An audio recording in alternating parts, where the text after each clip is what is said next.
Hello，大家好，我是凯文大叔。DeFi 1.0已经正式发布。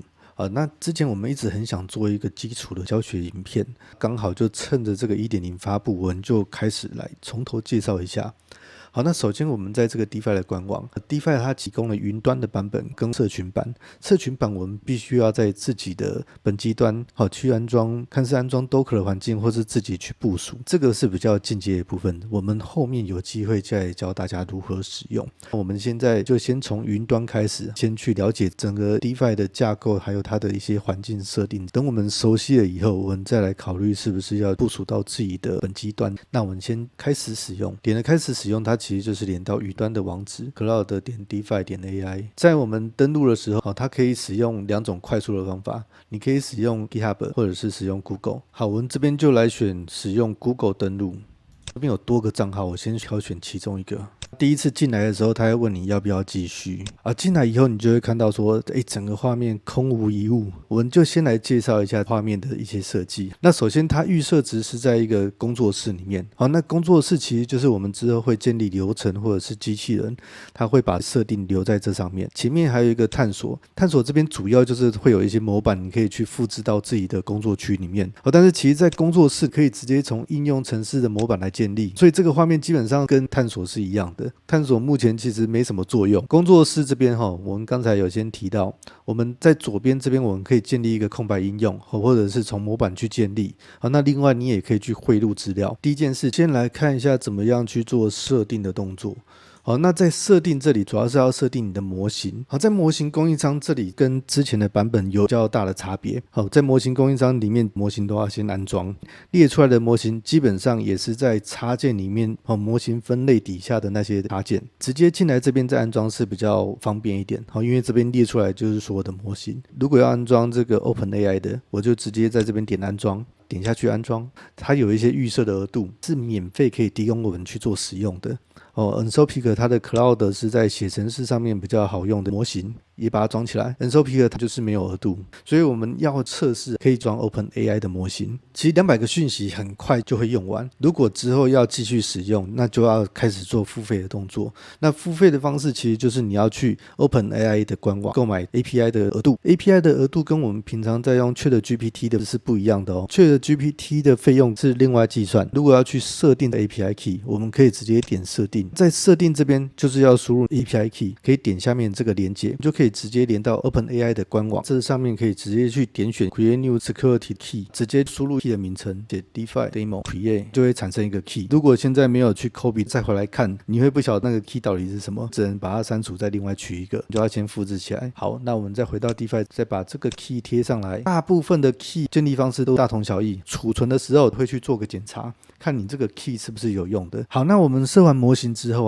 我们可以注意看到上面它会有一个系统模型尚未完全设置，这个地方是设系统的预设模型，方便我们之后设计流程的时候帮我们带出预设的模型，或者是说有一些功能必须要先透过 AI 帮你产生，有设定系统预设模型才可以去做使用。比如说去设计流程 prompt 要让它自动产生，这个时候就需要透过 AI 来产生，就会用到预设模型去实做。点进来以后，我们就可以看到说这边一开始会有一个系统推理模型，选择4O mini， 因为4O mini是一个比较便宜又快速的模型，而且它的效果也还不错，所以我们如果要测试或者是要使用的时候，都还蛮建议使用4O mini。如果有需要去做一些推理，再选择推理模型。再来 embedding， 针对我们系统上面要去做知识库的部分会选择的一个模型。知识库后面会再教大家选择其他种类的，目前这边我们就先选择 OpenAI Large。OpenAI Embedded 3 Large 精准度会比较高一点， Smart 它的命中率就没那么高，先选择 OpenAI。 再来是 Rerank 模型， OpenAI 并没有提供，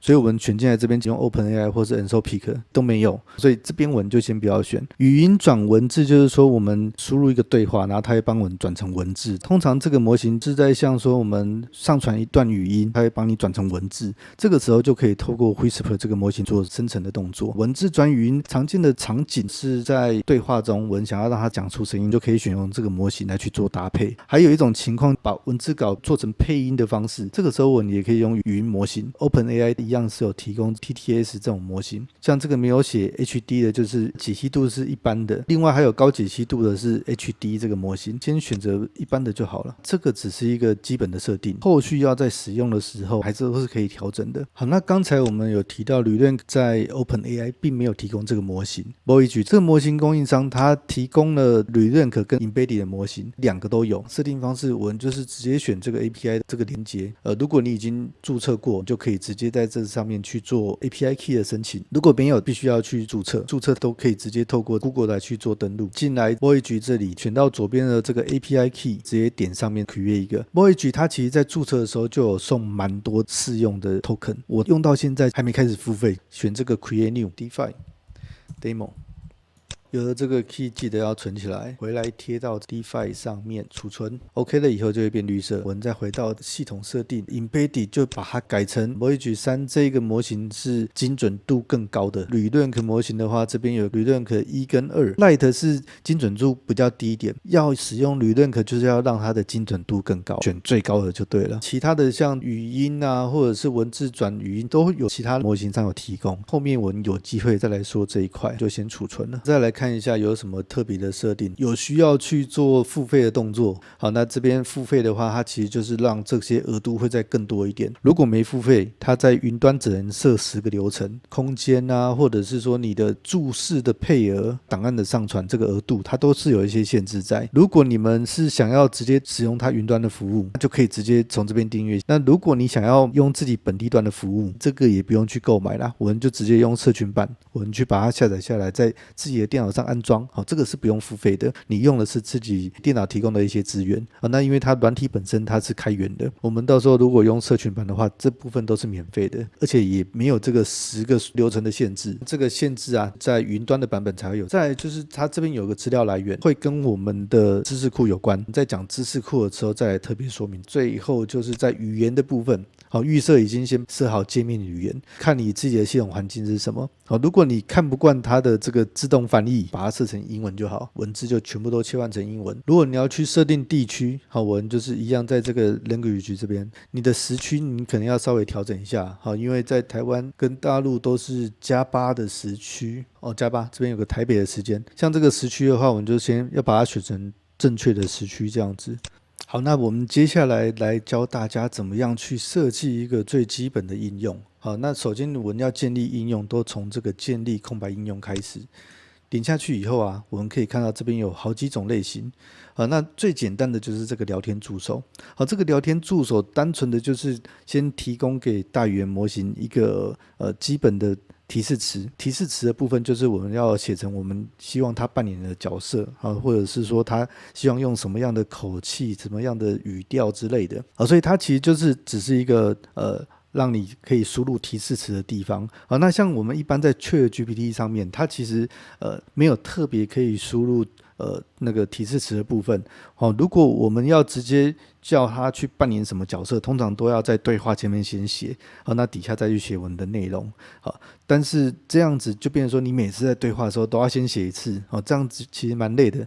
好，所以我们透过这个工具啊，我们就可以先预设好几种模式，好，让他用什么样的模式去跟我们对话，这个就是可以事先在这个聊天助手上面先把它写完。Agent 它其实就是一个更聪明的一个对话机器人。Agent 它除了可以跟你对话以外，它也可以调用一些工具。好，那比如说它可以去做网络上的查询，好，或者是说你可以上传一个图片叫它去帮你解析这样子。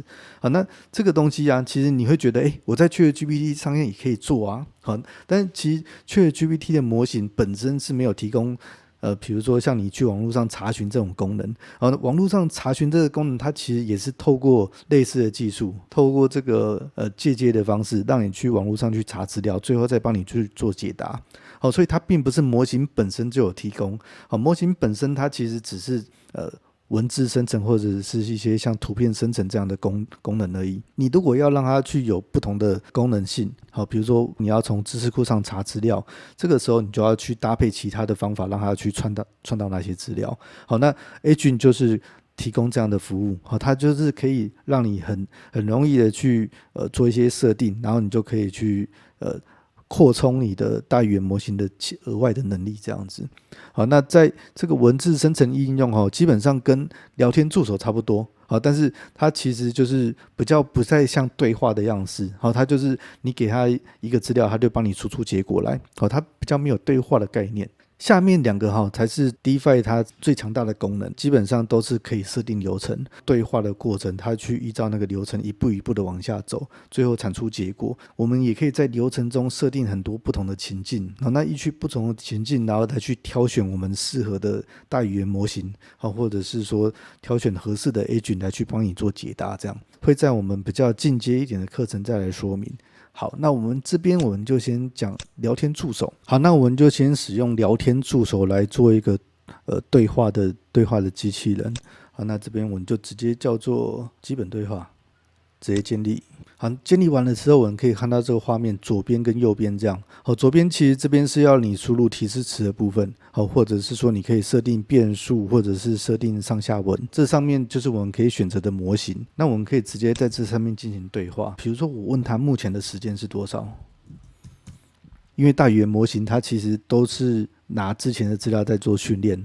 好，所以你在叫他回答这个问题的时候，他其实有可能会说他不知道目前的时间，好，或者是说他给你一个他训练那个时候最后的时间点，那个模型都是预训练的，所以他的资料其实都是旧的。你要让他有目前的资料，就必须要把现在网络上的资讯再给他，好，他才有办法帮你做回答。好，那如果我们要再针对这个模型做一些微调，好，那比如说我可能要让它创造力高一点，我就在这边点这个属性。好，这个属性点下去以后我就可以开始来设定一些其他的参数。好，那比如说我如果要让它的这个温度，好，那这个温度其实在大语言模型里面是让它更有创造力，或者是更严谨的回答。好，如果你要让它有一点创造力，好，这个时候我们就要把这个调高一点。好，那可能调到 0.7 左右会比较差不多。好，就是它既有创造力又不会开始胡乱写东西这样子。好，那底下的其他目前是用不到，好，这边我们就先不选。好，那像下面这个，如果你有希望它依照 JSON 的格式，好，照 JSON 的方式去做输出的话，这边我们就要把它勾起来。好，那目前我们只是做聊天对话啦，好，所以基本上不会用 JSON 来做输出。好，那再来就是说，像我们如果要去做比较，想要看这个模型跟另外一个模型它的回复的结果，这个时候我们就可以选这个多个模型进行除错。好，这样子这边就可以再挑另外一个模型来去做比较。好，那目前我们只有设定 OpenAI 的 key， 好，所以这里我再选另外一个，那这样子它就有2个模型可以去帮我做比较。好，所以这个时候我再问他，请问目前天气？其实目前天气他也是不晓得，因为目前的天气就是要查到日期才会知道说目前的天气是什么。所以你看，好，他只要上网或者是查目前的时间，基本上他都会跟你讲他不清楚。好 ，OK， 那这个我们就后续再来做一些设计，才会有办法去做上网的动作。除了这个比较模型以外那再来就是说我们在下面，好，它有一个管理的选项。这个管理的选项我们点开来，好，其实这边就会有非常多的功能。好，比如说我可能要一开始就先有个对话的开场白，这个对话的开场白就是在说我进入这个聊天室，他会先给你一段对话，底下可能会有一些提示词让你去做选择，你可能一开始也不知道问什么，它就会有一些范例，点下去以后好，这边就可以去做设定。好，那底下列一些常见的问题。好，所以这个就是对话开场白，这个上面它马上就跳出来，如果问完一个问题，提示你有什么样的延伸问题，这个把它勾下去。好，这个时候我先问一下 9.8 还是 9.11 大。好，所以问完了以后，它底下又跳出延伸问题来。前面有讲到我们这边还有文字转语音跟语音转文字，先来看一下语音转文字好了。好，语音转文字的时候，其实这边就会多一个麦克风。好，所以这边我们如果输入一段话的时候，它就会把这个声音直接透过那个模型，好，去帮我们直接生成字这样子。但是这个效果其实没有很好啦，好，因为它并不是即时的。目前这个在这里的功能没有那么大。好，因为你就算要录音，它也不适合录太久。好，因为这边它是透过网络，然后来去做即时的传输。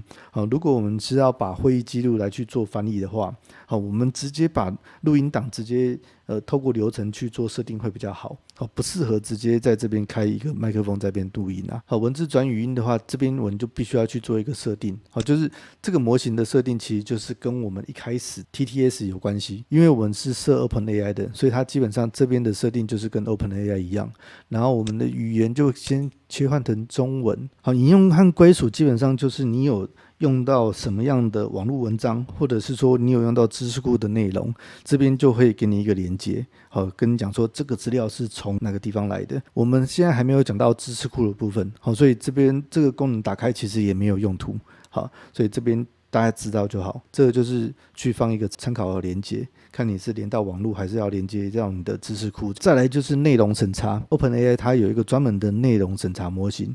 这个勾起来以后啊，我们就可以去设定，好像这个 OpenAI 的审查模型，或者是说你要直接输入说哪些字不能打出来。比如说像以前我们玩游戏的时候，常常会有什么关键字是不能打的，打完以后它会写叉叉叉这样子。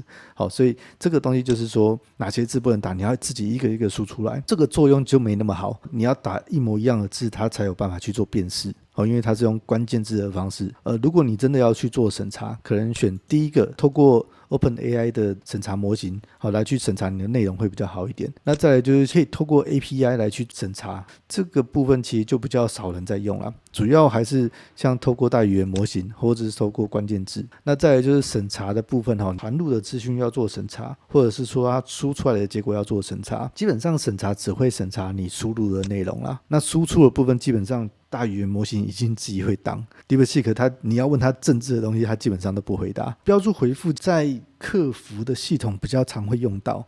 好，那在一般的聊天，其实你要用也可以，但是我们先把它勾起来。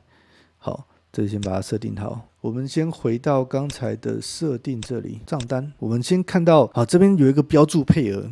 好，标注配额其实就是刚才那个标注的设定啊。好，那标注就是说你打了什么字以后，它可以很快速的直接帮你生出结果，它不透过大语言模型。好，有点像是你要做一个公司的聊天机器人。好，当你问电话的时候，它就直接给你电话的结果。或者公司的相关资讯，但是这个额度只有10个，你只能设10组常用对话啦。通常会输入的大概就是一些公司的基本资讯。好，那或者是说公司的相关网站，这个东西我们就可以透过标注。好，当你提到就是公司网站有哪些，好，它就帮你快速的列出来。好，那这个就是标注的回复啦。那我们刚才有看到我们标注在勾下去的时候啊，好，它会出来一个embedding 模型。好，它其实就是透过 embedding 去帮你算说你现在输入的内容跟你的标注的内容有没有符合。好，那这个分数我觉得可以调低一点。好，我们把它调低一点，它才比较容易匹配到。好，不然其实要设到1，基本上还蛮困难的。好，那因为大语言模型它其实是算你输入的文字跟它的结果。好，它目前存在那边的结果来去做一个比较，看两边的意思有没有相近。好，所以你要100%相同其实是比较困难的。好，所以我们稍微让它分数低一点，它才有机会去命中这个标注的内容。以上这边啊，就是聊天的基本的一些设定。好，那我们先切换回单一个模型。好，那在左边这里啊，好，左边这边就是刚才我们有提到，我们可以在这边去输入一个提示词。那提示词比如说像我们如果要让它当成翻译机器人，好，我们就直接写。我们在写提示词的时候有几个重点，就是说你要让它先当成是一个翻译的专家。好，那接下来就是说，如果你要做什么东西，好像我输入中文的时候翻成英文，如果输入英文就翻成中文，好，就是让它去做一个双语的转换这样子。好，那最后就是说，你只需要进行翻译，不用去解答内容。好，那另外可以再加一个，请用繁体中文回答。好，这个如果没有打，有时候它会用简体字。好，那再来就是请使用台湾常用语。好，它就会用比较台湾是喜欢看到的一些语言来去做回答啦。好，那我直接打上来。好，你看它马上就翻译。好，你是一个翻译专家。好，那我如果贴上面的英文啊，它就会翻成中文。好，你是一位翻译专家。好，所以这些东西我们提示打完以后啊，你就是说，这个东西以后专门就是拿来做翻译的机器人。好，这个时候我们只要透过连结，我们就可以很快速的来进行我的翻译的动作。好，我就不需要每次我在开ChatGPT以后跟他讲说，你是一个翻译机器人啊，或者是你是一个翻译专家，请帮我进行英翻中，好，或者说请帮我进行中翻译，每次都要这样写很累。好，这个东西就有点像是说，你可以事先把这个东西打好，以后我们就透过连结，你打入一串字，它就帮你去做翻译的动作。而且我连叫他写中文、英文都不用写，好，它自动就会判断说这是英文，就帮我翻译成中文这样子。接下来讲一下变数的设定。好，变数的时候会在我们一开始对话之前就先显示出来，让你去做输入。它可以输入的东西有文字、段落、下拉选单、数字。文字基本上跟段落差不多，但是它就是差在说段落是可以输入比较长的。所以如果你要贴入整篇的文章，可能就是用段落会比较合适。好，所以像我这个段落啊，它这里它的长度就可以设得比较大一点，但是文字就没办法那么大，文字最大就只到256。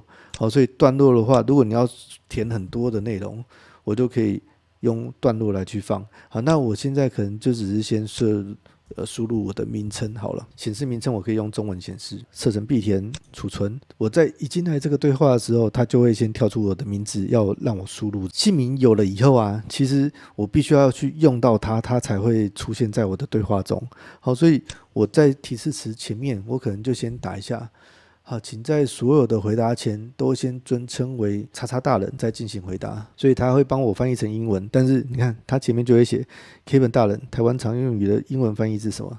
对，好，所以这个东西就是变数的使用。好，就是变数基本上我输入完了以后，它要运用在我的提示词里面才有用途啦，不然你在这边输入变数是没有作用的。好，那上下文的部分，这个会跟知识库有关，我们就留待知识库的时候再来说明这一块。好，那接下来就是视觉的部分哦。视觉的部分其实就是让你可以去上传一个图片，好，它就可以去针对这个图片来去做解答。好，那我们先直接勾起来。好，你看勾完了以后，它这边马上多了一个这个回文针，好，就表示说你可以上传档案这样子。那上传档案，你就可以去贴一张图片上来啊。好，我这边直接放一个这个 DeepSeek 的图。那问他这是什么？好，但是我问他这个问题，他其实现在是翻译专家，所以你贴图过来，他不见得会翻译。先把这个底下的内容先把它删掉，那我就直接把这个图传上去，他就会前面还是继续留着 Kevin 大人。这个图是这个蓝色的金鱼，这个图啊会跟你的模型有关系。好，你看哦，像我的模型，我这边它现在是有个眼睛，这个眼睛表示说它可以有视觉化，好，支援 Vision 的功能。好，如果你选了一个没有视觉化的模型，它就没办法去传图。在 ChatGPT 的模型里面，4O 好，4O 是有办法去读档的。如果是早期的这个像4好了，好4它其实就是4或者4 Turbo， 它没有这个 O 啊，没有这个 O 就表示说它不是多模态的。好，没有多模态，其实我选了以后，它其实这个眼睛就没有出来。好，所以没有眼睛的时候，它其实这个视觉就不见了，档案它就没办法是针对图片去做解析呀。好，虽然它这边可以传档，但是其实它没办法去识别说这个是什么内容。